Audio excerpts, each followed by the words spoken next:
Hello, my name is Peter and today I'll be uncovering my Musa Basjoo after the cold winter we had here. So as I mentioned, we've had a colder than average winter, at least a good couple of weeks of very cold temperatures that we don't normally experience for quite as long or quite as low.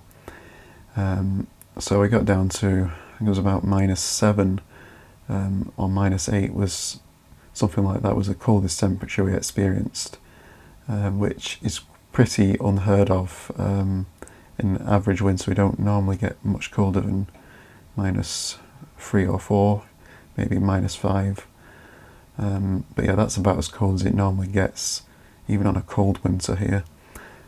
So yeah, anything below that is quite rare. This year quite a few people have already reported losing their Musa Basjoo pseudostems, both with and without protection. Of course, I wrapped my Musa Basjoo up. I'll link to the video I did back in December, so you can see how I wrapped my Musa Basjoo up for the winter.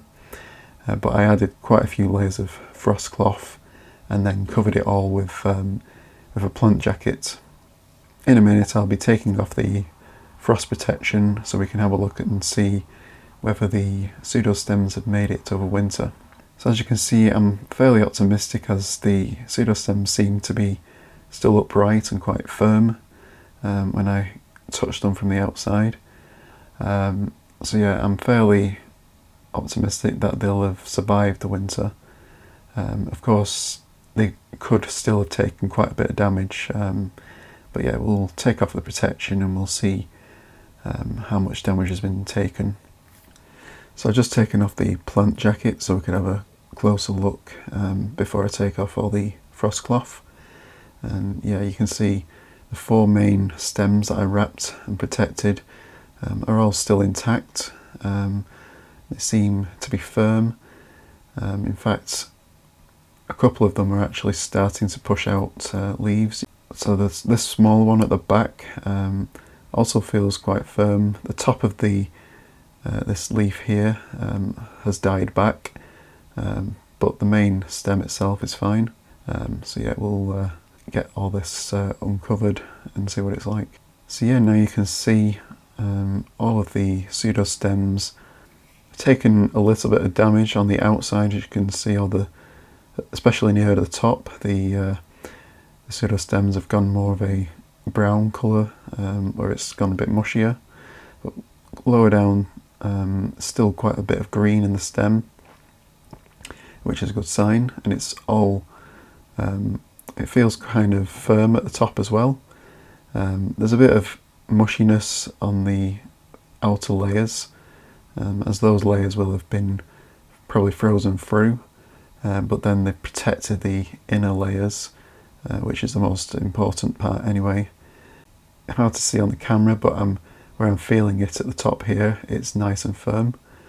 And you can see this leaf that's been pushing out over winter. There's a good probably 15-20 centimetres of growth there over winter. And yeah, it's gone brown at the tip, as you can see. That bit will just get chopped off, but the new leaf will push through eventually.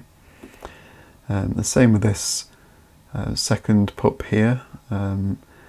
It's the top part of the leaf that started to come through over winter has gone brown, but further down it's all nice and firm. I shouldn't have to cut back any of these pseudostems. They look very good actually, considering the cold winter we've had. Yeah, this one here, you can see the very bottom of it, some of the layers have cracked and broken off a little bit, but again it still feels nice and firm. So yeah, it definitely looked a lot better than I thought it was going to be. I was expecting a lot more damage than this. Of course, we still could get some frost in the next few weeks or so. Our last frost date is somewhere in the middle to end of April, I believe, in my location. So we could still get the odd frost here and there.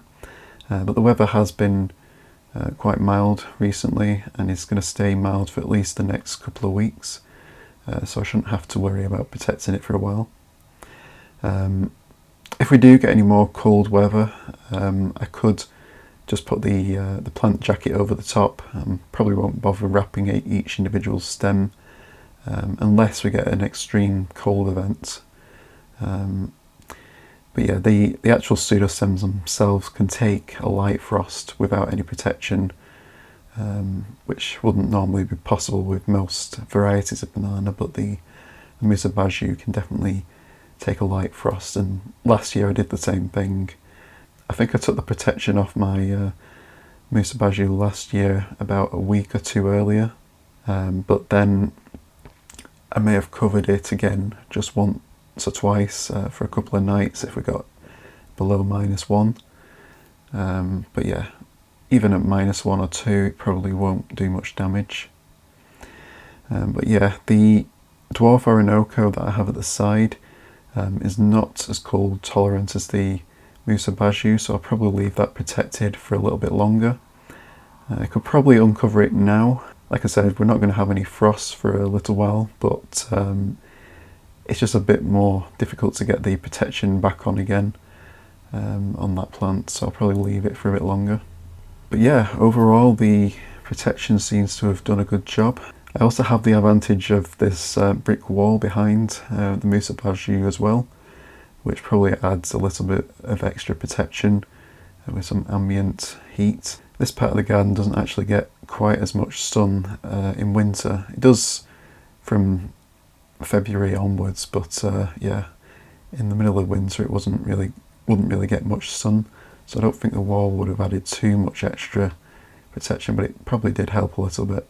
But yeah, I'll keep everyone updated with the progress of my Musa Basjoo plant, and also do some further updates as we go through the spring and summer.